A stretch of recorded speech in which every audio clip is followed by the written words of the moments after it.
No, they were supposed to be getting me a deer. I still haven't got it yet. So. All right, everybody. Thank you all for coming. Happy Thanksgiving week.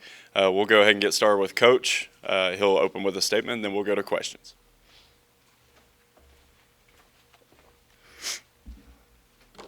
How's everybody doing? I'm glad you guys are here. Happy Thanksgiving to everybody early. Happy Thanksgiving. Really big weekend for us in the football program and the Marshall community. We get a chance to honor 22 seniors. 19 of them will be participating kind of in the ceremony pregame. The way we do it, just so everybody's aware, I let any guy who is draft eligible participate in senior day, just because those decisions, whether to move on to the NFL or to stay another year, typically happen after senior day. So what we do is we let guys who don't know if they're coming back or don't know if they're going to be able to move on to the next level, we let them participate in senior day. So, for example, Eli Neal, Owen Porter, and Micah Abraham participated in senior day last year because they weren't aware of what their decision was going to be. And we don't like guys having to make that decision, with games still left and all of those things. So they will be honored as seniors, but they won't participate in the actual walking out, on the field. So that relieves a little bit of the anxiety so they can say that, hey, I had my moment of walking on the field with my parents and taking the pictures. And then after the season's over, they're allowed to make decisions. So we'll have 19 guys actually participating in senior day. So, for example, Rasheen Ali would be one of those guys who probably walks in senior day, and then obviously he has eligibility, but he and his family will get together after the season is over and make decisions on what's best for him and his family. So obviously very appreciative of this senior class. Honored to be a part. They hold a special place in my heart. I said it yesterday when I talked to the team. This true senior class is the one class that's left that was here before I got here and decided to stay. So that means a lot to me. The rest of these guys we recruited and we kind of brought them in under our tenure, but these guys were here before we got here. And obviously with the new landscape of college football, a lot of them had opportunities to enter the transfer portal, go to other schools or whatever it may be, and they chose to stay. And I think our culture is in the place that it is in because of these guys. I think our locker room is more educated on Marshall history, the community, what it means to wear the M, because of these guys. I think our community is more connected to our program because of these guys. We're talking about guys who grew up in the area or guys who committed here and developed and got a chance to meet a lot of people in the community and develop a lot of lifelong relationships. It's almost like the community is getting a chance to see their own children kind of grow and move on to the next level. So a lot of appreciation, a lot of love and respect for these guys. A lot of adversity they've went through in college in general. You got to remember this class went through COVID. This class went through coaching change. This class went through conference change. This class was a part of arguably one of the biggest wins in Marshall history at Notre Dame. This class was a part of the new college landscape of transfer portal and NIL. So they've been through a lot, and I think what they've been through is only going to prepare them for what life has for them. So I tell them all, I hope they all play 57 years in the NFL and all go to the Hall of Fame. The reality is, for some of these guys, their football playing careers are coming to an end. Even those that have the opportunity to go on to the next level, it's different. It's a business at the next level. You don't get the same locker room feeling, the same, you come in with guys, you take a guy like Owen Porter and Dalton Tucker who came in together and, were in the dorms together and have grown together and have seen the ups and the downs and the tears and the joy and the sadness. They've experienced it all together. Lifelong friendships. I was blessed enough to get to go to Dalton's wedding. Something that as a coach I take a lot of pride in. I tell all my guys, I want to come to your graduation. I want to come to your wedding. I don't coach you for your tenure here at Marshall. I coach you for life. And I think that's what ultimately makes this group, and obviously every senior group that you have a chance to be around, really special. So I expect an unbelievable crowd. I think, again, we have something here at Marshall that is very unique. In my opinion, and this is grain of salt opinion, we should have guaranteed 3 sellouts a year. We should always sell out homecoming because we get a chance to come back to what we all love. We should always sell out the 75 game because that's our game, that's our memory, that's our history. And we should always sell out Senior Day, regardless of the record, regardless of the opponent, because those games you are honoring something or someone. Rest of the games, hey, great record, great opponent, yes. But to me, the fans should be so appreciative of this senior class and what they've done for this community and this university that regardless of the opponent, regardless of the record, regardless of the weather, we should come show our support. Same thing with the 75 game. We should come and take part of something that only Marshall can say we own. And then homecoming, you should always come home. And obviously I know this is Thanksgiving weekend. But Luke, I know you love being at your in-laws, but this is a great opportunity for you to slip away for a few days or a few hours and come on over to the game and go on back and eat all the pie you can eat. I know there's, with school being out, a lot of the kids go home, a lot of families leave town. But to me, this should be something we always come back for. It's not for me. It really is not. It's for these seniors. And I think, again, I know there's a lot of fans who appreciate these seniors. But when you run out of that tunnel and you see the stadium packed, you kind of tip your hat to the crowd and you get one last chance to say thank you to this community. So we challenged the team to make sure we send these seniors off the right way. We talked about in the 75 game honoring the 75 with how we play. And we talked about this game honoring these seniors with how we play. I told the team, you'll always remember the guys that did it right. Regardless of how many games you won, lost, you won't remember your record in college. You'll remember you won some games. I was a part of 3 conference championships as a player. I don't remember the records. One year we won 9 or 10. I don't remember the records. I don't remember what happened on play 38 of X, Y, and Z game. But I can remember every guy in that locker room that I have respect for by how they played the game. And I told them that's what you're playing for, the respect of these guys, these seniors, these leaders. You've seen them work every day. You've seen them work for 4 and 5 and 6 years. You got to go out and honor them with how you play. The byproduct of honoring someone by how you play the game, that means you got to prepare to play the game really well. That means you got to execute. And typically the byproduct is you get the result you want. If you are focused on playing the game to honor someone. So that's the challenge to our team this week. Got an unbelievable opponent coming in. I said earlier in the season when we played Georgia State that they were probably one of the most improved teams in the league. When you get to watching the film of Arkansas State, I would make the same argument about them. They're probably one of the most improved teams in the league. Coach Jones has done a really good job developing the culture and getting the DNA in that program to match his vision. They're playing at a really high level. They play hard. Obviously, they're bowl eligible for the first time, I believe, in Coach Jones' tenure there.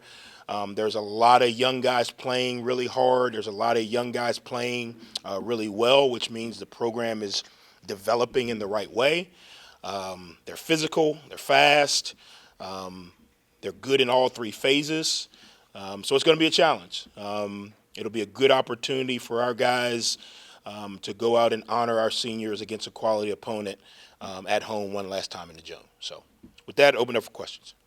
One, I followed you everywhere, so I'll be there Saturday. And well, they pay you to do that too, so that's true. You kind of take half credit for that. But and then, 2, what are the conversations like with those that still have eligibility left that are walking in Senior Day from a coach's perspective? What are those conversations like? Yeah, we don't have those conversations. That's kind of why we let them walk. And typically what we do After the last game, we typically, bowl game or no bowl game, we typically have about a week, in between, getting into bowl prep or whatever it may be.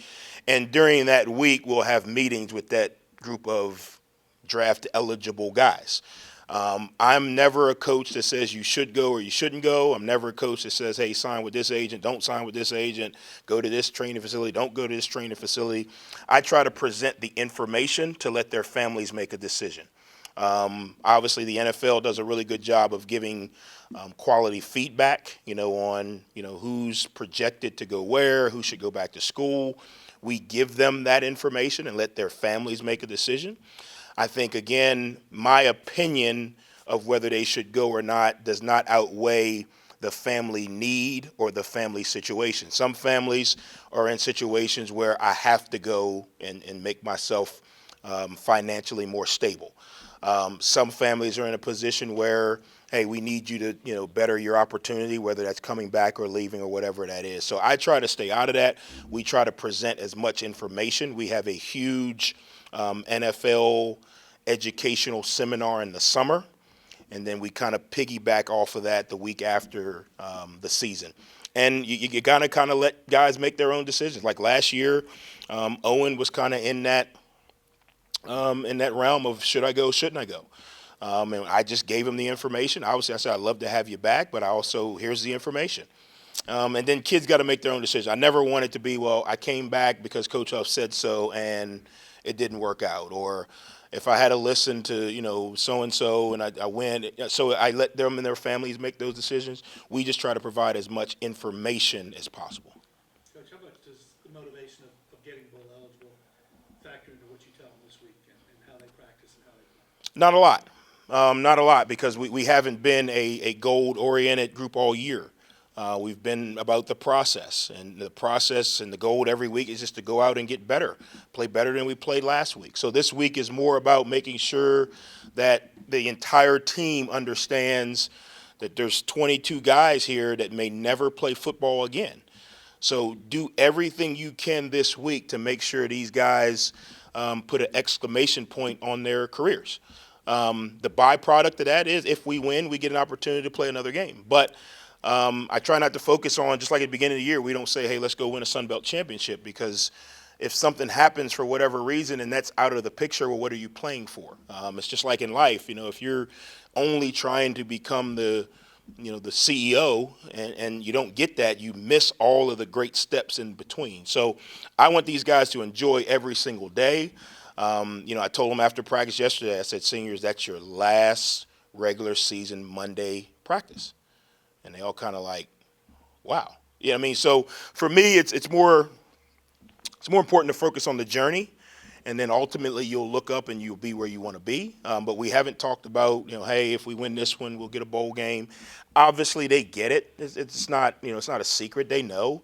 But I try to keep the message consistent. Hey, let's go out and play really well this weekend for the 75, like we did, a couple weeks ago. Let's go out and play really well this weekend for the seniors. The byproduct of that, if we execute well enough, we'll be lucky enough to get another opportunity. But I try not to talk about it. They know it. They've done the math, and they've seen the projections, and they know where they want to go, and they know, and they want to. Don't get me wrong. But I don't want the focus or the pressure to be on, hey, we got to win this game to go to a bowl game. I want the pressure to be on, I want to play well for the guy next to me, Owen. I want to play well for Tucker. I want to play well for Eli. I want to play well for Driscoll. I want to play well for those guys. The byproduct is that we should play well, and we should end up being able to execute better, if that makes sense. Coach Cole, now with 2 starts under his belt, just how would you assess his play through 2 games? And is there any update on Cam, or is he going to be done? No, there's not an update on Cam. We've only had one day of, Sunday's their off day, so we don't really see them. Monday is kind of a, walk through, just kind of get out and get the base information stuff. So I don't have an update. Cole was probably right where I thought he would be. I know a lot of people were hoping that we'd see the savior just come in and, bang, bang, boom down the field. I think he's done some good things. I think he has improved. I think every time he's gone out there, he's ran into some new situations. Some he was prepared for, some he was not. I think his practice habits continue to give him a chance. I think he's right where I thought he was going to be. I didn't think that he would be ready to be, the 33 game starter and, making checks and, and all of those things. Obviously, he's got to be able to take care of the football. He'll be able to tell you that. He's done some things that were really impressive. He's made some throws that were really impressive. The big thing for me, and when I talked about it before, it doesn't matter if it's Cole, Cam, Parachek, Harrison, doesn't matter.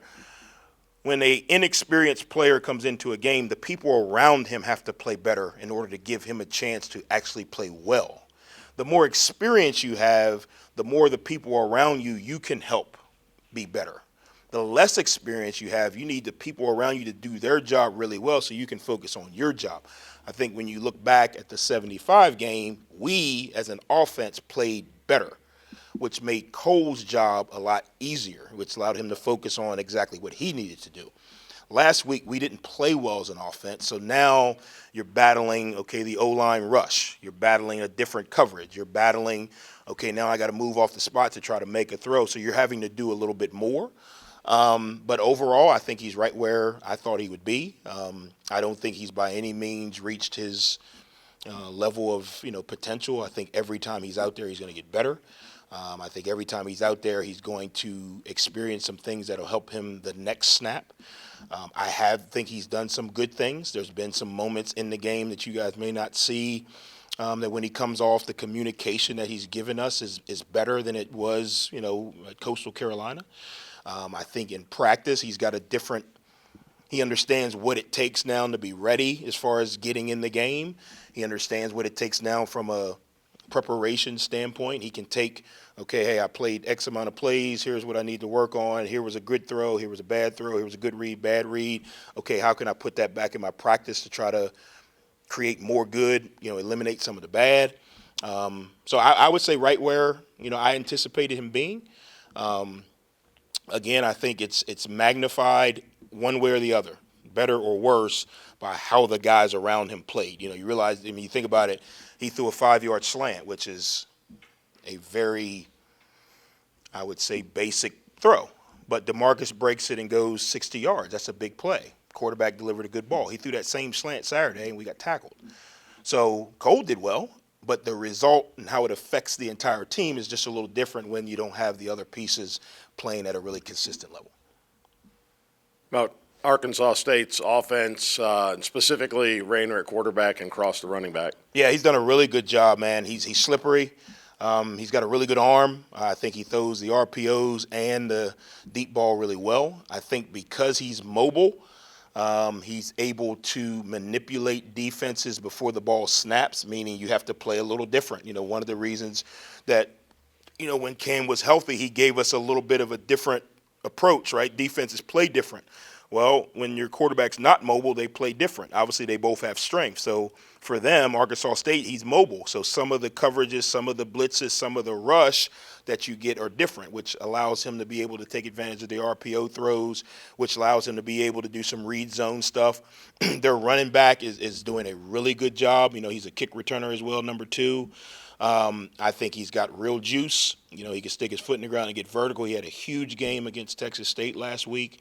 It's kind of, not to compare and contrast, but it's kind of like when Cam and Ali are back there and they're both, playing really well. It's kind of a dual threat. You got to play different on defense, and that's what they got right now between the quarterback and the running back there. Coach, obviously, Thanksgiving week this week. Does the team have any plans or anything like that? And also, what's your favorite dish? Yeah, they do have plans. So yesterday, Dalton Tucker's family came in and cooked dinner for the entire team. So the entire team got a Thanksgiving meal thanks to the Tucker family yesterday. What's today? Tuesday. Yeah, so today, after practice, they're going to Christ Temple Church here in town. They're going to provide a meal for the team. We'll take the whole team over after practice, and they'll provide a meal for them. And then tomorrow, yesterday they also did the food bank. Coach Bartram took 20, 30 guys down to the food bank yesterday. Thursday, we will have a team kind of Thanksgiving lunch, and then we'll let the guys go home and come back on Friday. So we try to do some things because we do have guys that are from Florida and Texas who, obviously, you don't think about it, but this time of year creates a lot of anxiety for a lot of people because it's family. Some families aren't together. Some families bring back really good memories. Some families miss people. Well, the guys that are in college, all the way up until they were 18 years old, they were, at families with grandma and uncles and cousins. Well, they don't get that. So sometimes it leaves a void. So we try to fill that void with putting them around family. A bunch of the coaches will have guys over to their house Thursday to try to kind of be the bridge in that gap. For me, I don't really have a favorite dish.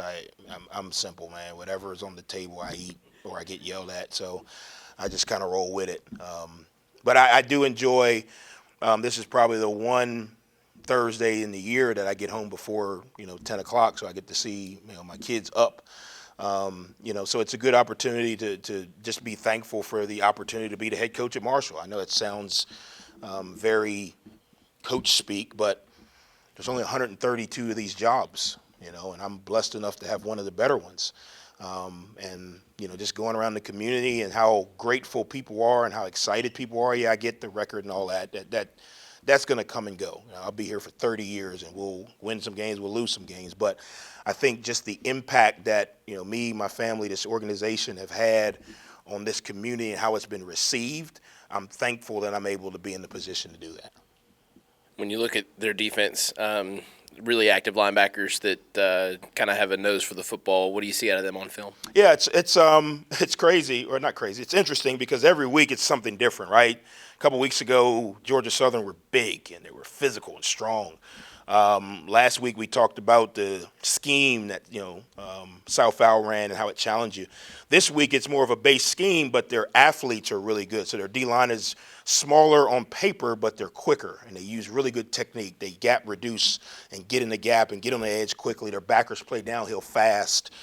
Their safeties are in the run fit. So, yeah, physically you might look out there and not see 6'6", 305 like you saw at Georgia Southern, but I mean you're going to see 6'3", 6'4", 250, and the guy can move. So it creates a different set of challenges. I do think they've done a really good job. They're playing a lot of young guys, but they're playing really hard. It looks like the coaches are doing a good job of keeping the scheme consistent so those guys can play fast. You don't see a lot of bust or you don't see a lot of guys in the wrong spots. I do think their skill set's really good in that front seven, like you said, the linebackers and D-line. They've got some guys with some twitch. They got some guys with some strength. Their Mike linebacker is doing a heck of a job for him. He's kind of, to me, it looks like he's kind of the heartbeat of the defense. He kind of gets everybody lined up, plays with really good effort, sideline to sideline, skill set.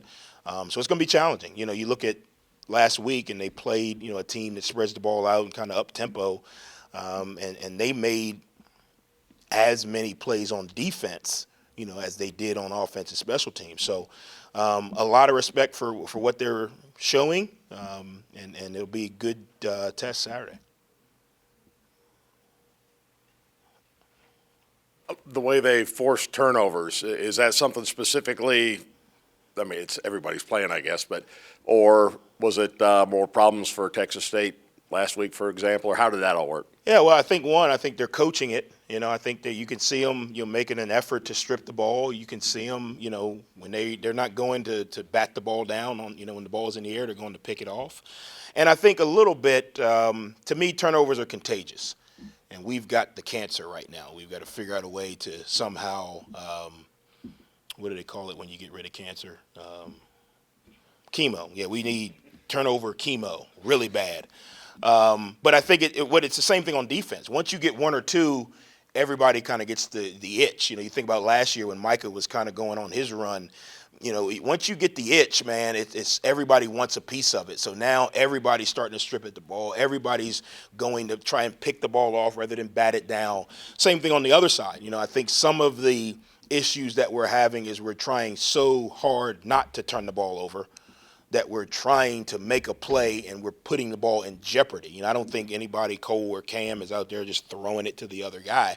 I think, again, we're trying so hard to put the ball in play, trying so hard to make a play that we're putting the ball in jeopardy. But it's contagious on both sides. You know, we've got to figure out a way to minimize it, because I think, obviously, I know that the turnovers have put us in a very difficult position on offense the last couple of weeks.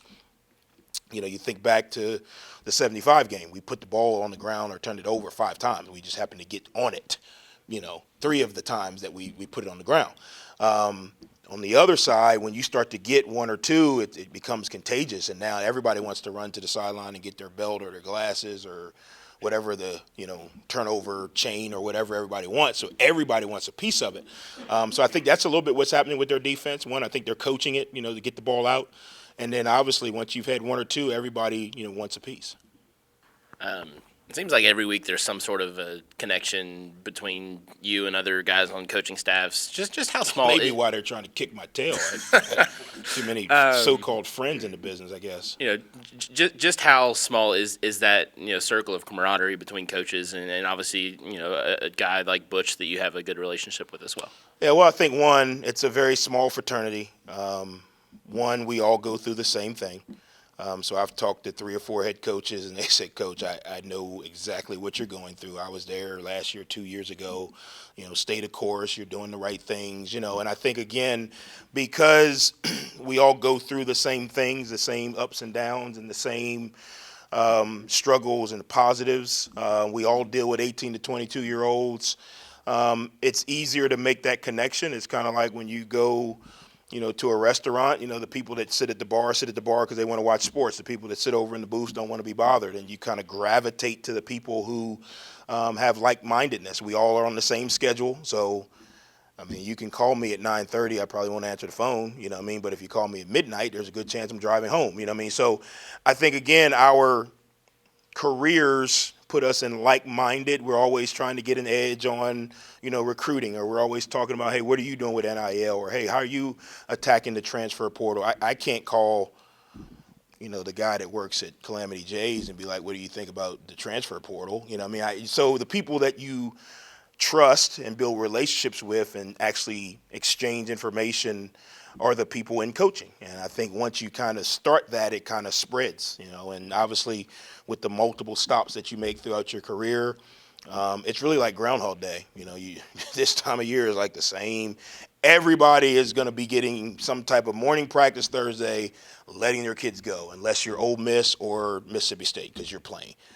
So we're all kind of in the same routine, the same circle, so it's a lot easier for us to communicate, stay connected. I've got friends I went to high school with that work all kinds of other jobs, and they're like, yeah, we're going on vacation. What is that? Where are you going in November? But it's just a different type of, we're in the same lane, so I think it's easier for us to stay connected. That's really what friendships are, staying connected. Because we're in the same lanes, we're able to stay connected because we deal with the same issues, problems, positive, negatives. We're able to kind of have something to discuss. And then once you kind of really get to know people in that realm, then you know their families, you know what type of guys they are. Honestly, Sean Clark has become one of the closer friends of mine just from being in the Sun Belt. I didn't know him before, but from being in the Sun Belt and obviously with his West Virginia ties, we've probably talked more this year than 2 years ago. And it's not, hey, what are you doing on third down? It's just, hey, tough game. I know how you played. Hey, heck of a game. He commended us on the 75 win. He said, I know how big that is to that community, and you really made them proud. And I commended them on, beating JMU. So it's a different type of camaraderie built by our kind of profession, if that makes sense. All right. Thanks very much, Coach. Thanks, guys. Happy Thanksgiving to everybody. If you have any questions about where to go eat, Grant and Luke are inviting every and anyone to their house. Their address is 713. No, I'm joking. Go ahead.